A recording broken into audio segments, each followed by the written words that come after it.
Hi, this is a manual about my personal experiences and opinions about 5-wheel, 3-wheel and 4-wheel setups when it comes to inline skating.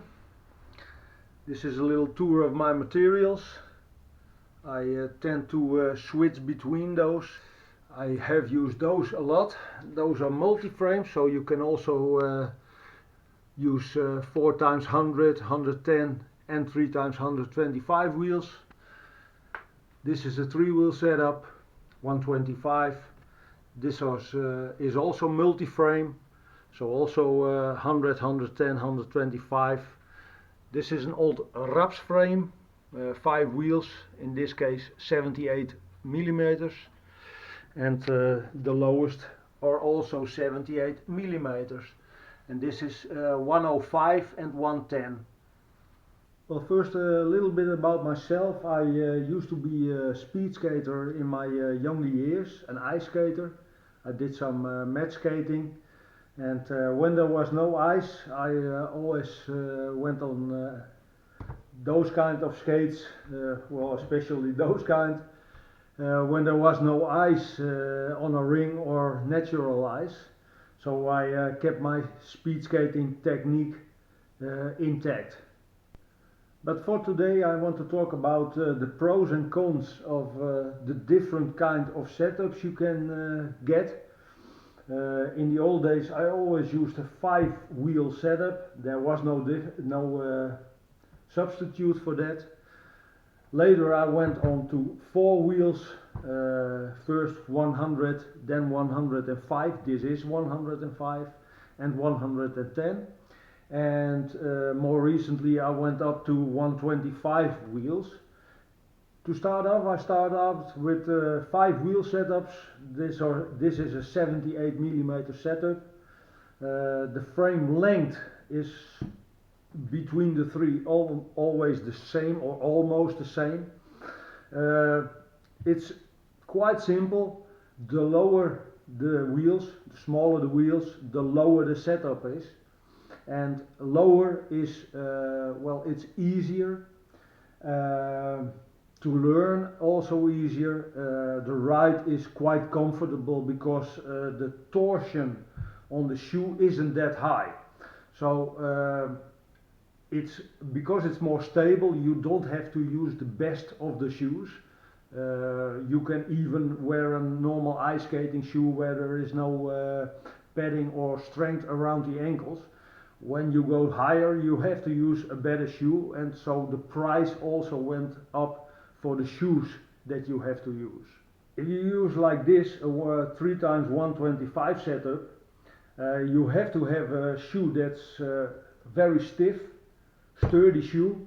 It's an expensive or more expensive shoe, but also the wheels have to be strong. You have less contact with the ground. Here you have 3 points of contact, and on this you have 5 points of contact. So the wear on the wheels in a 125 setup or even in a 110 setup is more than it is with a 5-wheel setup. Well, the smaller your wheels are, the easier it is to get up to speed, so your acceleration is more easy. When you go to bigger wheels like 1.5, 110, 125, the acceleration is more difficult, so you need more power in your legs. But when you are at that speed, the higher speeds, it's easier to maintain that same speed on bigger wheels than it is on smaller wheels. So on higher speeds this is a bit more slow, but not only more slow, it costs more energy to keep a high speed on smaller wheels. If you did like me to keep your skate technique intact during the summer season, well, maybe it's better to choose a 5-wheel setup with small wheels. The feel is more like being on an ice skate than it is with bigger wheels. In my personal opinion, it's also easier to learn the double push on smaller wheels than it is on bigger wheels. But when once you learned the double push, I think it's better to go to the bigger wheels because you're thus experienced that smaller wheels don't provide you any advantages. Bigger wheels do. In a 5-wheel setup and even in a 4-wheel setup, the pivot of the frames or over the setup is more spread out. It's easier to maintain line than it is on a 3-wheel setup. If you have this 3-wheel setup and you go over little bumps, you first have the first wheel touching it and the second wheel comes off. If you have more wheels, you have more wheels on the ground. But when it comes to the middle wheel, and then it has the tendency to turn away in your inner push or in your outer push, so there is a little danger in that. You have to get used to that. If your knees and your ankles aren't that strong, I recommend to go to 4 wheels or even 5 wheels if you are not that strong. Simple fact is that the more wheels you have on the ground, the more grip you have. If you have like this 5 wheels on the ground, you have 5 contact points and you have a lot of grip. If you have 3-wheel setup, you have less contact points to the ground and you have less grip. The wheels on a 125 are mostly very hard, so that's also a bit less grip, where you have a lower reading, like this is, I want to see, this is a 76A, 78A, and this is an 85A, so these wheels are much harder and therefore less grip, and you have less contact point. So when the road isn't that good or the road is a little bit moist or wet, you lose grip fast on these wheels. Another thing to keep in mind is that the torsion forces on the wheels and even on the frame and the shoes are much bigger when the wheels are bigger.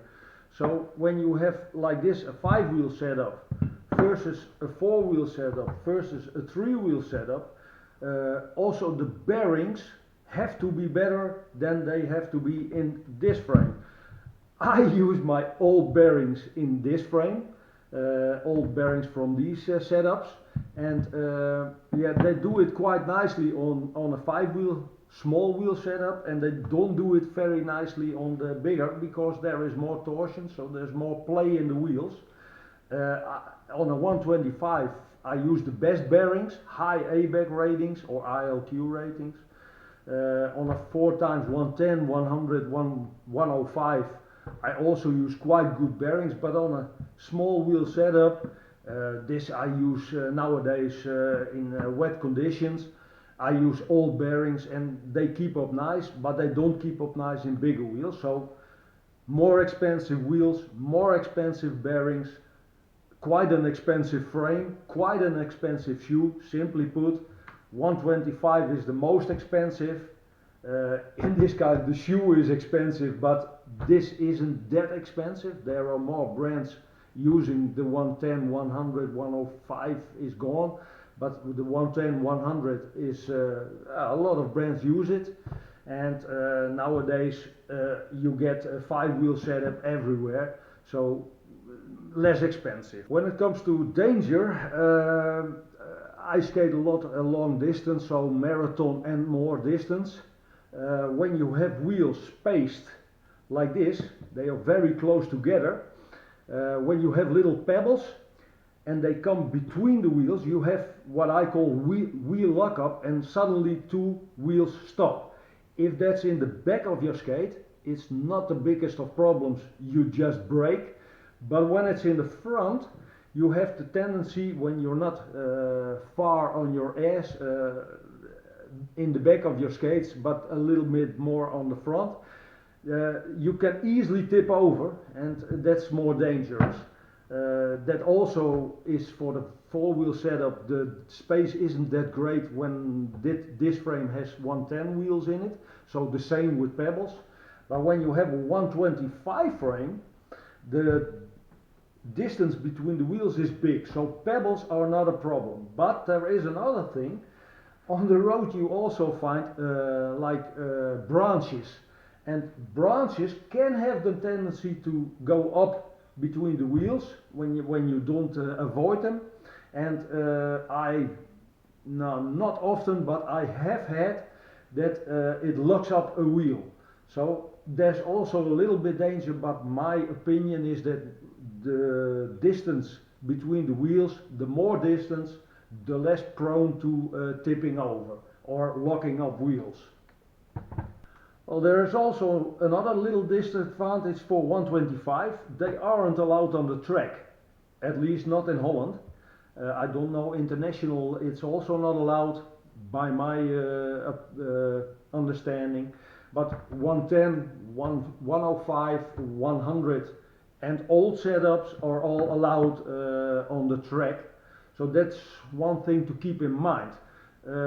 This is especially a four-wheel setup, but this is a multi-frame, so I can change the wheels. I have another frame which only three wheels, but here I can put 100, 105, 110 wheels in. So when you do track skating, you best when you want to buy one setup, so you don't have to change frames or have two setups. I like to have two setups or even more, but when you have one setup, choose a multi-frame so you can change the wheels to a smaller diameter. The question I get asked on the ice speed skating ring is often, what setup do you prefer? Well, if it comes to distance, yes, I prefer 125, but as an overall setting, I think for most recreational, but also the less strong match skaters, I still think the 110 is the best setup for, well, the less strong match skaters and recreational skaters.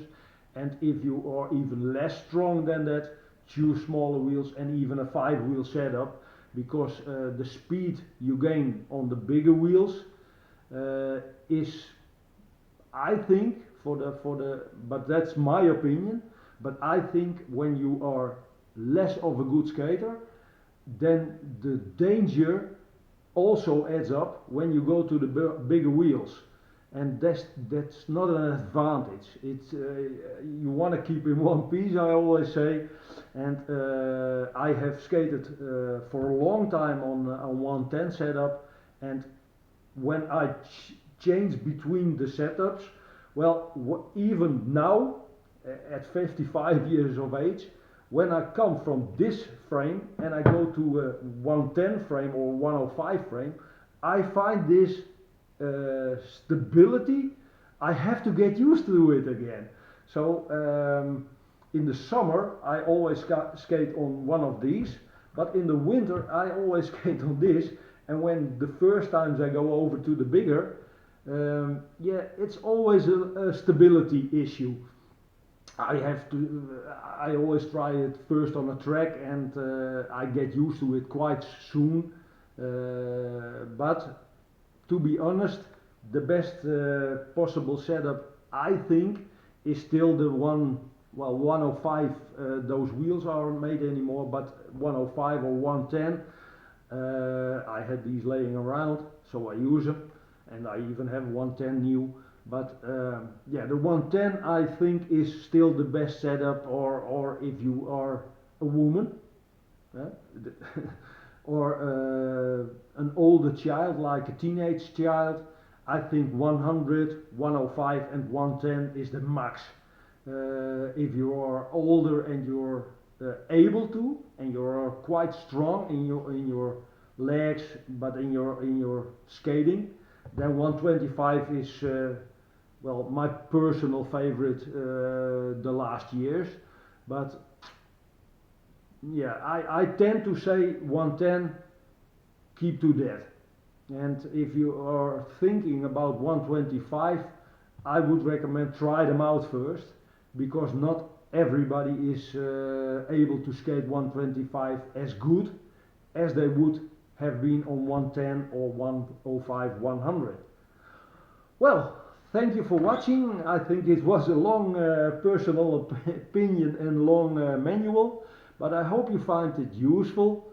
If you have any comments or questions, please ask. And if you liked it, give it a thumbs up. And you may also subscribe, of course, and so I can keep posting kind of manuals and opinions in the future. Thank you for watching.